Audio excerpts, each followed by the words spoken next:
Hello दोस्तों, नमस्कार। Healthy Bharat में आप सभी का स्वागत है। कि जैसा कि फरवरी का महीना आ चुका है, तो अब क्या होता है कि समय बदलना धीरे-धीरे शुरू हो रहा है। तो इसमें जब समय बदलता है तो ऐसे मौसम में स्वास्थ्य संबंधी समस्याएँ आना स्वाभाविक है। क्योंकि अब का ऐसा मौसम है कि अब धीरे-धीरे गर्मी का प्रभाव भी बढ़ रहा है और ठंड धीरे-धीरे घट रही है। तो ऐसे में फरवरी और मार्च का महीना जो होता है, इस दौरान क्या होता है कि दिन में गर्मी लगती है और रात में ठंडक। तो ऐसे हमारा बॉडी टेम्परेचर जो होता है शरीर का, वो एक जैसा नहीं रह पाता है। क्योंकि जैसे-जैसे टेम्परेचर घटता है, बढ़ता है, वैसे हमारे शरीर का टेम्परेचर भी बढ़ता-घटता है।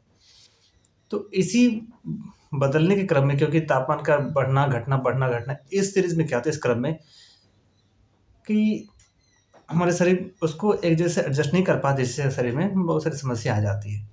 इसमें देखे होंगे, आपने देखा होगा बहुत जगह कि ऐसे मौसम में सर्दी, बुखार, जुकाम का होना एक स्वाभाविक सी बात है।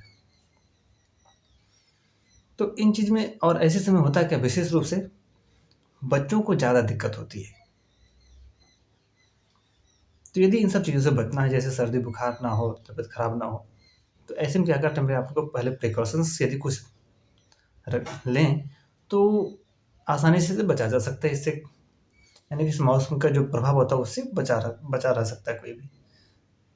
तो अब इससे बचने के लिए हमें करना क्या होगा? क्या करें आखिर कि इस तरह की समस्या हमें ना हो? तो उनमें से कुछ बातें ध्यान रखने की है कि उसमें सबसे बड़ा योगदान होता है खान-पान का, कि बाहर का खाना आप बिल्कुल ना खाएँ।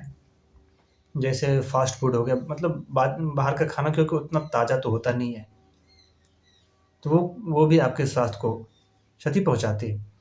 और उस खाने के अलावा बाहरी खाना, उसमें क्या होता है, तेल मसाले का ज़्यादा प्रयोग, और जैसे हम लोग घर में खाना बनाते हैं, उस तरह से खाने का ध्यान वहाँ पे नहीं रखा जाता है, यानी कि उतना सुरक्षित नहीं हुआ करता है।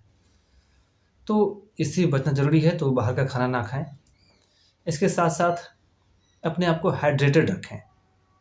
तो हाइड्रेटेड रखने के लिए क्या होता है कि हमारे जो हाइड्रेट पानी पीते रहें, ताकि डिहाइड्रेशन ना हो।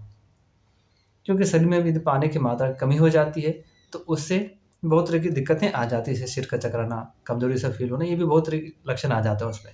तो इन सब चीज़ों से बचें और जितना प्यास हो, पूरा पानी पिएँ। पानी पीने में कमी ना करें, क्योंकि होता है क्या, ठंड के दिनों में पानी पीने की इच्छा नहीं होती, लेकिन आपको जितनी ज़रूरत है, ज़रूरत से कम पानी बिल्कुल ना पिएँ। तो इससे होता क्या है कि आपको इस तरह की कोई दिक्कत, डिहाइड्रेशन का प्रॉब्लम नहीं होगा।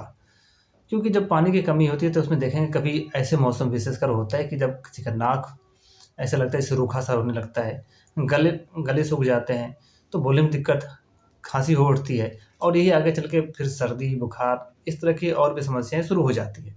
तो इनसे बचने के लिए अपने आप को पर्याप्त मात्रा में पानी पिएँ। और दूसरी बात, इसके साथ-साथ खाना जो होता है, उसमें इन दिनों लहसुन का सेवन ज़रूर करें, क्योंकि इससे शरीर को पर्याप्त मात्रा में एनर्जी मिल जाती है।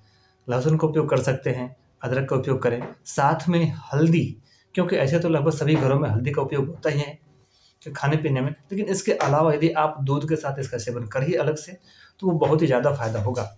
इसमें आप अपने आप को सुरक्षित बिल्कुल रख सकते हैं।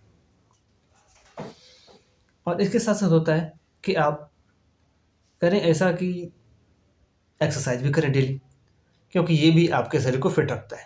और हमारा, क्योंकि हमें वो सभी काम करने होंगे इस दौरान, जिससे हमारी इम्यूनिटी पावर बढ़ती है। क्योंकि इम्यूनिटी यदि कमज़ोर हो गई, तो एक सर्दी तो क्या, कई तरह की बीमारियाँ अटैक कर सकती है आप पे। तो इनसे बचने के लिए हमें अपने इम्यूनिटी पावर पे ध्यान देना ही होगा। क्योंकि बहुत से लोग हल्के में लेते हैं, अरे इम्यूनिटी पावर कुछ नहीं है, सज्जू भी देख लेंगे, तो देखा कुछ नहीं जाता है। यदि आपने समय पे नहीं देखा, तो बीमारी आपको देख सकती है, इसलिए इससे बचें। तो और इसके साथ-साथ खान-पान में वैसी चीज़ को शामिल करें, जैसे वैसी खाना जिसमें फाइबर हो। फाइबर युक्त खाना आप, भोजन जो है आप उसको करेंगे, तो आपके शरीर के पास डाइजेस्टिव सिस्टम जो है बिल्कुल सही रहेगा, और इससे आपके, यदि डाइजेस्टिव सिस्टम प्रॉपर रूप से काम करेगा, तो खाना आसानी से पचेगा, और हम जो खाना खाते हैं वो आसानी से पच जाए, तो हमारे शरीर को ज़्यादा फ़ायदा रहेगा, जिससे हमें, हमारे शरीर को पर्याप्त मात्रा में एनर्जी मिलेगी, और एनर्जी मिलेगी तभी हम कोई काम सही से कर पाएँगे। तो इसलिए फाइबर वाला खाना तो ज़रूर उपयोग करें। और इसके साथ-साथ और इस दिनों में होता क्या है कि जो छोटे बच्चे होते हैं, इन दिनों उन छोटे बच्चों पर ज़्यादा इस तरह के होने का डर होता है कि बच्चे को सर्दी बुखार ज़्यादा लगा करते हैं इन दिनों में। तो उनसे बचने के लिए उनका विशेष रूप से ध्यान रखें। ऐसे तो कोई नहीं चाहता कि किसी के बच्चे को मतलब कोई तकलीफ़ हो किस तरह से, और हर संभव प्रयास किया भी जाता है सभी के द्वारा, लेकिन फिर भी तो कहीं न कहीं से ये सर्दी, जुकाम, बुखार ऐसा चीज़ है, जो कहीं न कहीं उसको लग ही जाता है। तो इस तरह से उनको क्या करना है कि उनको सुरक्षित रखें इन चीज़ से। तो सुरक्षित रखने के लिए आप जो बच्चे हैं तो उनको प्रॉपर आप ध्यान रखें, साफ-सफाई का विशेष ध्यान रखें और उनके खान-पान पे जो विशेष, और यदि कोई बच्चा, उनके साथ-साथ बड़े लोग भी इन दिनों होता क्या है कि जब गर्मी भी बढ़ती है, ठंडा भी पड़ता है। ऐसे में क्या करते हैं, वो तो फाइबर वाला भोजन खाना ही है। साथ में खाना में आपको क्या करना है कि जैसे काली मिर्च, इलायची, दालचीनी, इन तरह की चीज़ों को ज़रूर शामिल करें, क्योंकि ये आपको जो भी इस सीज़न में समस्या होने की संभावना होती है, उसको बहुत हद तक ख़त्म कर देती है। जिसमें आप अपने आप को पूरी फिट रख सकते हैं। इसमें ध्यान रखें, और जो बच्चे लोग होते हैं उनको ड्राई फ्रूट्स खाने को दें ज़्यादा, तो ज़्यादा सही रहता है, क्योंकि इनके दिन में ज़्यादा रस वाले फल भी खाना सही नहीं होगा, क्योंकि यदि ज़्यादा ठंडा खा लें तो तबीयत खराब, और बहुत ज़्यादा गर्म खाएँ तो तबीयत खराब। तो ऐसी स्थिति में करना है कि समय के हिसाब से हमको खुद अपने आप को चेंज करना होगा कि जब तापमान गिरता है यानी ठंडक बढ़ती है, तो हमें गर्म खाना खाना पड़ेगा, यानी वैसी चीज़ जिनसे हमारे शरीर को गर्मी मिलती है।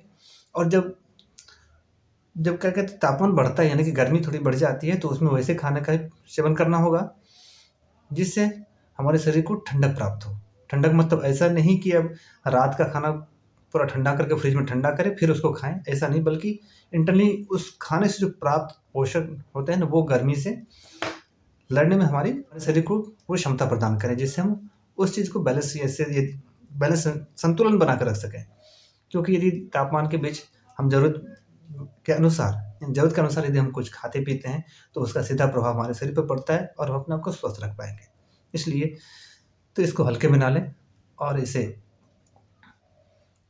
प्रिकॉशंस के साथ, यानी कि इसमें सावधानीपूर्वक इन चीज़ों का ध्यान रखें, क्योंकि कोई भी समस्या अच्छी नहीं होती। चाहे छोटी-सी बीमारी हो, चाहे सर्दी-बुखार कुछ भी हो, तो इसमें तो किसी को ऐसा नहीं कि यदि सर्दी-बुखार हो जाए तो बहुत खुशी मिलती है, ऐसा नहीं। यानी कि जो समस्या है तो कभी पसंद नहीं करते, और पसंद हो भी क्यों, क्योंकि उसमें स्वास्थ्य संबंधी जो दिक्कत होती है उससे इंसान को कहीं न कहीं परेशानी होती है, नुकसान ही उठाना पड़ता है। तो इन चीज़ से बचने के लिए अपने स्वास्थ्य का ध्यान रखें। तो ऐसे ही हम और वीडियो लेके आते रहेंगे, और जाते-जाते अगर आप ये वीडियो हमारे फेसबुक पेज हेल्दी भारत पे देख रहे हैं तो इसे फॉलो करें और शेयर करें। और यदि आप वीडियो हमारे यूट्यूब चैनल हेल्दी भारत पे देख रहे हैं, तो आप हमारे चैनल को सब्सक्राइब करें और शेयर करें, ताकि आपके माध्यम से हम अपनी बात को सभी लोगों तक पहुँचा सकें। धन्यवाद। जय हिंद।